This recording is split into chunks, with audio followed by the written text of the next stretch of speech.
1000 രൂപയുടെ 18 മാസ തവണകളും സ്കീം 2-ൽ 2000 രൂപയുടെ 15 മാസ തവണകളുമാണുള്ളത്. ഓരോ മാസവും നറുക്കെടുപ്പ്. വിജയികൾ തുടർന്ന് പണമടയ്ക്കേണ്ടതില്ല.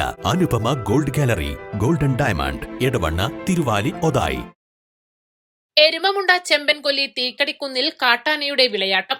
വ്യാപകമായി കൃഷി നശിപ്പിച്ചു. രാത്രിയാണ് ഒറ്റയാൻ കൃഷിയിടങ്ങളിൽ വ്യാപക നാശം വരുത്തിയത്. പാറേങ്ങൽ റിയാസ്, തേറമ്പൻ ബാവ, പുത്തലത്ത് ഷെരീഫ് എന്നിവരുടെ കൃഷിയിടത്തിലും വീട്ടുവളപ്പിലുമാണ് കനത്ത നാശനഷ്ടമുണ്ടായിരിക്കുന്നത്. പ്ലാവുകളിലെ ചക്ക പറിച്ചു തിന്നും തെങ്ങുകളും വാഴകളും കമുങ്ങുകളും ഉൾപ്പെടെ നശിപ്പിച്ചു. സമീപ പ്രദേശങ്ങളിലെ കൃഷിയിടങ്ങളിൽ ഇതിനു മുൻപും കാട്ടാനയുടെയും കാട്ടുപന്നിയുടെയും ശല്യം സ്ഥിരമായി ഉണ്ടാവുന്നുണ്ട്. ഇനിയെങ്കിലും അധികാരികൾ കണ്ണു തുറക്കണമെന്ന് നാട്ടുകാർ ആവശ്യപ്പെടുന്നു. നിലമ്പൂർ റേഞ്ചിലെ കാഞ്ഞിരപ്പുഴ വനം സ്റ്റേഷൻ പരിധിയിലാണ് ഈ പ്രദേശങ്ങൾ. അതിനാൽ തന്നെ സോളാർ വൈദ്യുത വേലി അടിയന്തരമായി സ്ഥാപിക്കണമെന്നും പ്രദേശവാസികളായ ഷമീർ കൊമ്പൻ, ഹംസ നെല്ലിക്കാവട്ടിയിൽ, മാത്തുക്കുട്ടിപ്പാറയിൽ, ഇബ്രാഹിം തയ്യിൽ, ഹംസ കൊമ്പൻ, ബേബി നടുത്തേടത്ത്, ലിസി സദാശിവൻ എന്നിവർ ആവശ്യപ്പെട്ടു. East live, Nilambur.